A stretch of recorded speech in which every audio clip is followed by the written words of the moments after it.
তবে 1 লাখ টাকা চাইলেই যে সম্ভব তা না, পরিকল্পনা থাকতে হবে আমি কি দিয়ে করতেছি। এই মুহূর্তে আছি কুমিল্লা দুর্গাপুর সালাম ভাইয়ের খামারে। সালাম ভাই ছোটর ভিতরে সুন্দর একটি ঘর করছেন, আমরা জানবো কত টাকা খরচ গেছে।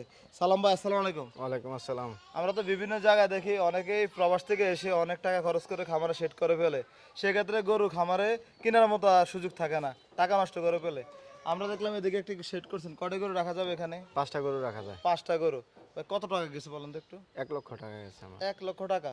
সেফটিও তো আছে মাশাআল্লাহ, ওয়াল হ্যাঁ। অনেক উপরে দিছেন। সেফটি আছে। এটা কোথা থেকে দেখছেন আপনি বা কিভাবে করছেন? না, আমি আসলে সিঙ্গাপুরে থাকাকালীন কনস্ট্রাকশন লাইনে আমি ছিলাম আর কি। আমি নিজেও এখানে কন্ট্রাক্টরি করছি। তো এগুলি আমার ধারণা আছে। আচ্ছা। এগুলি নিয়ে আমার ধারণা আছে, এগুলি সমস্যা নাই। এগুলি কি করা লাগবে আমি শুধু মিস্ত্রিকে বলে দিছি এইভাবে এইভাবে করো। মানে টোটাল 1 লাখ টাকা গেছে উপরে টিন সহ। 3 সহ।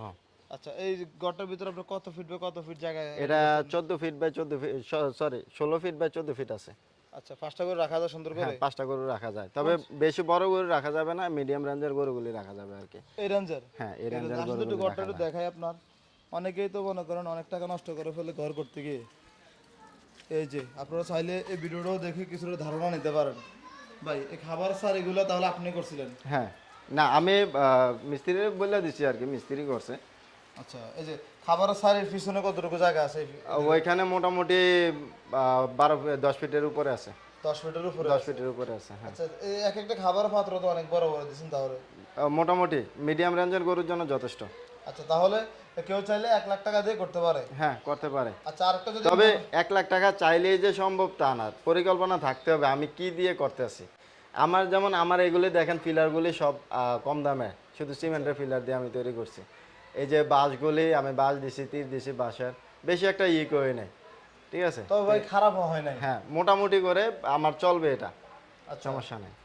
অনেকে তো মনে করেন এই যে তারপর আবার আমার ওইখানে একটা হাউস বানাই নিছি। আমার খাবার দিতে সর্বোচ্চ আমার 10-15 মিনিট লাগে। খাবারটা ওইখানে ফালাইলে ওইখান থেকে আমি দিতে 10-15 মিনিটের ভিতরে আমার খাবার দিয়ে আসে। আচ্ছা, তাহলে এটা হচ্ছে আপনার আপনার পরিকল্পিত? হ্যাঁ। মানে আপনি কোথাও থেকে শিখেন নাই? না, আচ্ছা আচ্ছা। এটা কারণ আমি সময়টাকে প্রাধান্য দিই বেশি। যেহেতু আমি ব্যবসা করি, আমার ব্যবসার সুবাদে আমার সময় দিতে হয়। অন্য জায়গায় তো সময়টা কিভাবে সেভ করা যায় ওইটাই হচ্ছে সবচাইতে বড় জিনিস আর কি। সালাম ভাই, আপনারা যদি জানতে চান আপনার এখানে মোট কত হাজার ইট গেছে? সরি, ইট ইট ইট কতগুলো গেছে? এখানে মোটামুটি 1,500-এর মতো ইট গেছে আর কি। মাত্র? হ্যাঁ, মাত্র 1,500 1,500। আর নিচের ডালাইটার ভিতরে আমি ইট দেই নাই। ইট না দিয়া করছি কি, আমি নিচে বিট বালু দিয়া আপনার পুরান রড কিনছি। আমি নতুন রড কিন নাই, পুরান রড কিনে রড দিয়া এটার আমি 6 ইঞ্চি ডালাই দিয়ে দিছি। আচ্ছা, সেক্ষেত্রে আরো মজবুত হ্যাঁ, হয়েছে। মজবুত হয়েছে। এবং আমার প্রত্যেকটা রড কিন্তু ওই যে ওয়ালের বিটের ভিতরে ঢুকাই দিছি আমি, আচ্ছা। যার কারণে এই লোডটা ওয়ালের বিটের সাথে এটা রয়েছে। এখন আর এটা কোনো সমস্যা নাই, এটা ফাটারও কোনো সমস্যা নাই। অনেক সময় আমরা সোলিং দেই, নিচে বিট বালু না দেওয়া করে কি মাটি দিই, মাটি দিলে অনেক সময় মাটিটা আস্তে আস্তে ডাবার পরে এটা এই আপনার এই যে কনক্রিটের ডালাইটা এরা ফেটে যাওয়ার সম্ভাবনা বেশি থাকে আর কি। তো এখন তো আমার মোটামুটি ছাদের মতো একটা আছে আর মজবুত হয়, ভীম একটা টু আছে। ভীম এরকম রড মারা আছে আমার। জি জি।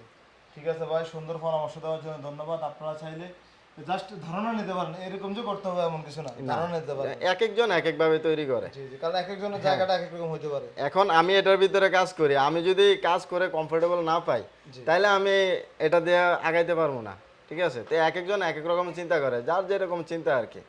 সুন্দর কথা বলছেন ভাই। সালাম ভাই, ধন্যবাদ আপনাকে। আসসালামু আলাইকুম। ওয়ালাইকুম আসসালাম। আপনারা ফুটেজ দিলে